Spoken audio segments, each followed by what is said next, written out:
morning. So as Michael introduced me, my name's Jennifer Hall and I'm the Wellness and Reablement Consultant for the West Metro region. And I'm going to give you a brief overview of the wellness and reablement plans that everyone put in. So all the plans were received in December, detailing the priorities and actions that were going to be undertaken to further progress the implementation of wellness and reablement in your organisations. I've read all the plans and undertaken a region-wide analysis of the data. A regional report has been sent into the Department of Health and Human Services, and that will be used to inform a statewide report. So today I'm going to do the regional snapshot. I'm going to talk about some resources and some training and professional development opportunities, and then just finish up with where to from here. So firstly, I want to thank everyone for submitting the plans. As I look around, there's a lot of people who I know worked hard on them, and it's been a particularly busy time for everyone because everyone's been balancing a lot of priorities. You're not only responding to the implementation of the aged care reform, but also transitioning to NDIS, as well as still providing the services in a very busy operating environment. So the region obtained 38 plans, and just very quickly, it was our local government's community health, and I think there are 14 other NGOs and 14 local governments that submitted the plans. In regard to the funding types, the majority of organisations received both CHSP and HAC funding. A small number HAC funding only, and this is the one with CHSP funding. These are the areas that were, the focus areas that were identified by the state and Commonwealth government, and this little graph, which you probably may not be able to see that well, just gives the percentage of organisations that were working in those areas, and I'll be referring to this as we go along. So the first focus area, inclusive wellness and person-centred communication practices. Organisations noted a range of actions they were undertaken to ensure their communication practices reflect inclusive wellness and person-centred communication. Organisations placed a significant emphasis on utilising health literacy principles and guidelines.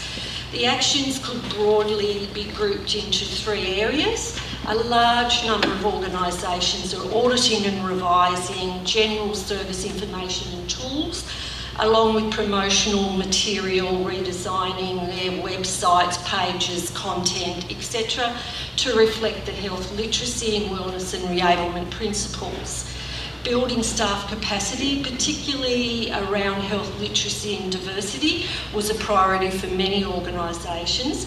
Specific work in this area included online training on health and literacy and diversity, training around the effective use of interpreters, cultural awareness and sensitivity training. The third area was enhancing communication methods and platforms. A number of organisations have already have a social media presence, and some of these are looking at extending their platforms, while others are going to step in that space. For organisations doing work in this area, there's quite a number of resources out there that can assist, and there's one I'll just mention now is Connecting Through Inclusive Communication Practice resource, and this contains information, tools and examples that you can use when you're developing communication material, including a section on describing your service on My Aged Care Service Finder. You probably can't see that very well, but I'm just showing you what it looks like so as you can identify it. All these resources are available on the Alliance website. If you have any trouble finding them, just let me know. So client engagement, of course, is about partnering with and involving clients and carers in decision making. Clients and carers have an important role to play and a lot to contribute in planning, delivery and evaluation of services. A large number of organisations continue to concentrate on improving their client feedback strategies. This includes work around trialling new methods such as individuals being able to give instant feedback through iPads at the service side, through to organisations enhancing their existing methods of obtaining client feedback to include capturing more qualitative data. A smaller number of organisations noted actions to increase the involvement of clients and carers in the more strategic activities of the organisation. For example, client representative on organisational boards, quality, diversity committees. There was also some actions around co-designing, service planning and service evaluation with clients as partners and setting up different advisory and consultative groups. A small number of organisations made reference to developing or putting in place an organisational-wide client engagement framework, and that was to provide the structure and process for a range of consumer engagement activities. There are a lot of resources at hand for supporting organisations around client engagement. Some people have probably already heard of the Health Issues Centre. They work and provide information and support for consumers, the healthcare sector and community care sector around partnership work. There's the Consumer Feedback Toolkit that people might be, that most people I think would have a copy of, and that's providing practical advice and strategies around gaining consumer feedback through things like focus groups, consultative groups, surveys.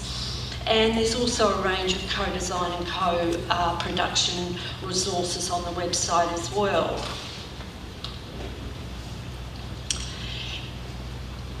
Plans reflect a lot of work taking place to support the aged care reforms, and this includes for some organisations undertaking structural and service model changes in their business units.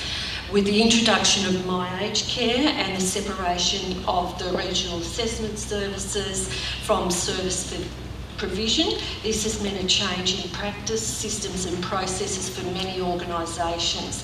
This includes a change in referral, intake, service-specific assessment processes, a change in responsibility for the development of service-specific care plans, changes in review, and in some instances, changes to existing staff roles. Many organisations nominated actions to streamline intake and service-specific assessment and increase opportunities to incorporate a wellness approach. A significant piece of work proposed involves building staff capacity to navigate the My Aged Care portal, including access and recording information on the portal, and strategies to reduce the duplication of clients needing to retell their story and better use the information information available on the portal. I organised a series of workshops in the region around streamlining service-specific assessment and care planning to support service providers around this area, and now there's a similar workshop that's being run by the Victorian Community Victorian Community Care, I think it is, Education and Training Service, or Swinburne. Working collaboratively with clients and carers to identify what they want to achieve, and working in a way which supports an individual to identify opportunities to increase their independence is an important element of the wellness and reablement approach. So in terms of this area, organisations have a strong focus on strategies to build staff skills and knowledge and confidence in this area, along with refinement of tools and processes. It's important to monitor, feedback and review goal-directed care planning, including a client's goal progression, changes to their situation and effectiveness of services. So strategies in this area reflect the importance of having established processes and practices in place, and activities included, once again, building staff capacity in relation to how do you measure goal achievement. There were redevelopment of tools and processes and systems to support more effective practice. There are numerous resources available to support organisations working in this area. I think most people would know about the support loop, and this provides an approach to improving and monitoring feedback and communication. These two little resources, they're very handy. They've got a little bit of theory but a lot of practical stuff in them, and they're available on the website as well, and it's around reducing the duplication in service-specific assessment and embedding a strength-based approach. As well as that, there are a lot of training opportunities through Swinburne as well. Embedding wellness and reablement in service delivery. So there was also a strong focus on building staff capacity around strength-based communication and approaches, as well as increasing staff skills and confidence to provide the services in a way which supports the individual's independence and decision making. There was a range of training that was flagged in the plans. So with Swinburne attending the session later on, it provides a good opportunity to pass on some information about the specific training needs in this area. And increasingly, a number of organisations noted strategies to integrate skills and learnings into everyday practice, which is great to see, and that includes things like peer reflection opportunities, presentations, discussion of scenarios, documenting client stories, bringing a person-centred approach into supervision. And a number of organisations plan to review existing programs as well as implement new programs and service approaches that support the wellness approach. Moving to outcome-based approach. As people would be aware, both the Commonwealth Home Support Program and HAC program for younger people are working to shift the focus for performance onto outputs to more meaningful information about service delivery outcomes. So that is measuring the benefits of your service for clients. This shift of focus is reflected in the new aged care standards, which come into operation in July 2019, and the new standards will focus on client experience and on quality outcomes for clients. Astrid from the Aged Care Quality Agency will be speaking about the new aged care standards later today. So for organisations undertaking work in this focus area, the majority of actions and strategies nominated related to initial work looking at the tools and systems for the collection and collation of data. A number of organisations indicated that they would be exploring or considering opting into the partnership approach. Some organisations also recorded actions around training for staff and including raising awareness about understanding what is meant by an outcome approach, and looking at opportunities for how they can gather and record that. Also, several organisations had actions that related to the improvement of their client feedback mechanisms to collect information about outcomes for clients by including questions to get, I guess, qualitative data rather than just general client satisfaction information. Oh, no slide. So where to from here? At this stage, we do not know what aged care will look like into the future. The Commonwealth and State will let us know more about this as information comes to hand. For us, though, it's business as usual, continuing to further evolve the wellness and reablement approach in organisations in the region.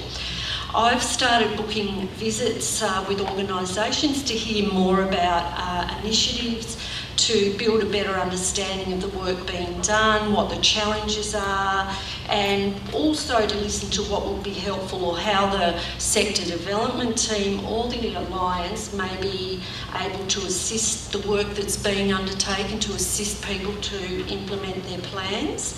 The provision of training and professional development and on-the-job capacity building has been acknowledged as, a key element, I guess, to building and developing the aged care workforce's capacity to put in place government reforms. So the Victorian Community Care Education Service will be continuing, I understand, until end of June.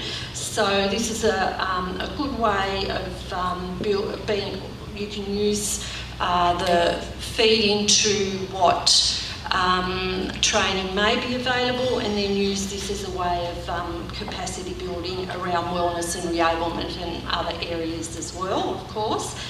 There were some great examples of client stories or case studies and service initiatives which reflect wellness and reablement principles that were submitted as part of organisations' wellness and reablement plans. It would be really good to capture and share some of these good practices, and I guess I would be interested in hearing what you think is the best way to do this. Is it inviting some presentations at the Alliance, doing some Q&As? There will be a monitoring, feedback and review resource which will be available early in the new year. It's just being finalised at the moment, and that will help support work that is going to take place in that regard. In reference to moving to an outcome-based approach, the wellness and reablement consultants across the state are very interested to know what would help you in your work, in the work you are planning in this area. I'm working with my colleagues to put together a small survey to explore this a little bit more. So it would be, okay, I'm getting the wind up. Yes, so keep an eye out for that, and please feel free to contact me about any aspect of your plan at any time, and any ideas that you have for work that the Alliance or the sector development team could undertake. That's me. Thank you.